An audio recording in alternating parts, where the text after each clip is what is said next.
Goodbye, Berlin. Tschüsski.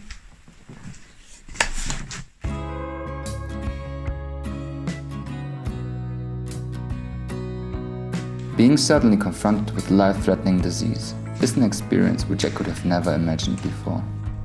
I was always a healthy guy, very rarely went to the doctors. Up until I was 21, I was a competitive athlete. I am getting very excited right now. It's becoming real. Never experienced any heart issues before. Let the journey begin. But all of a sudden I had to face the fact that life can be over faster than you think. And I got admitted into the emergency room, thanks to a woman named Anne, who possibly has saved my life. But that's another very long story for itself.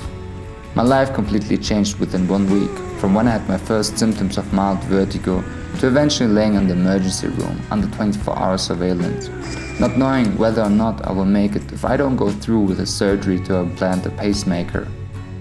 They gave me exactly 1 day to think about it. I was calling every possible person I know who might be somehow connected to a doctor who might know an alternative way of healing. One of my very good friends from Mumbai got in contact with his doctor, who cured him from a very dangerous disease. And after seeing my diagnosis, he reassured me that he can cure me, yet I would have to fly over to India. Whilst I was laying there, my heart rate went at certain times dangerously low, sometimes even to 25 to 15 beats per minute, then jumped right back to normal heart rate again. Once a nurse came running into the room with panic in her face, asking me, "Did you feel that?" I was like, "What?" She said my heart rate went dangerously low, that she thought it could stop at any minute. During those episodes I became really pale and super weak, and I was absolutely not in the position to embark on a journey to India, let alone the idea of flying. I felt trapped in a corner where I couldn't see a way out anymore. After this 1 day of consideration, I just couldn't make up my mind. But I got literally pulled out of the room in my bed with the demand to make a decision. Either I go into the operation room right now, or you go out against medical advice and risk the possibility of sudden heart failure and therefore death. So, out of despair, I said yes. The hardest part about it was that I felt like I betrayed my body. I went against everything that I have ever believed in. I believe in the self-healing power of the body, and that we can overcome any disease if we align our body, mind and soul. But I was just not in the position to choose anymore. At first my heart valve wasn't working properly, and the doctors only waited until the function gets a little worse so that they can replace it. But my MRI appointment got messed up and I had to wait 4 months until I eventually had it. In that time, my heart recovered due to other natural treatment I went through. But all of a sudden I experienced something called a tachycardia and got admitted a second time into the hospital. My heart was beating at 205 BPM for more than 1.5 hours. The paramedics were able to normalize my heart again, but they told me later in the hospital that if this might happen again and they don't arrive on time, that I might die of sudden heart failure.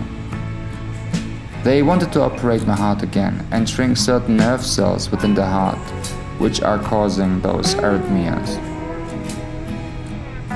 At that time, it just felt intuitively wrong to go through with something they call a minor surgery, and I discharged myself against their medical advice from the hospital, in the quest of finding true healing. A month later, I went through a 10-day silent meditation retreat called Vipassana, and wanted to get to the core of my disease. So I stopped my medication, and on day 9, I had suddenly again this tachycardia. I was freaking out, but the calmness of my teacher really helped me. So I figured out I didn't die. And the lesson I've learned from this experience was that my body is way stronger than I thought. Yet I was still scared to fly to India. Hello, India. A couple of months later, I had a breakup with a girl I was seeing. The pain was so strong that it totally overcame my fear of asking for help openly. I started the crowdfunding campaign, opening up about everything I went through and where I'm going. Thanks to 118 people who believed in me, I was finally able to embark on my journey to find true holistic healing, to find the connection back to myself, to find true love towards myself. Okay, just arrived finally at the hostel at the J House. That was already quite a journey to get here.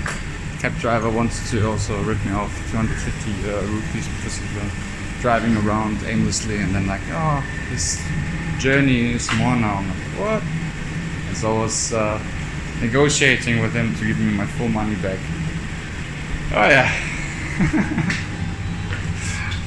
Let's see. Let's go to the hostel. See how it is there. The journey can begin.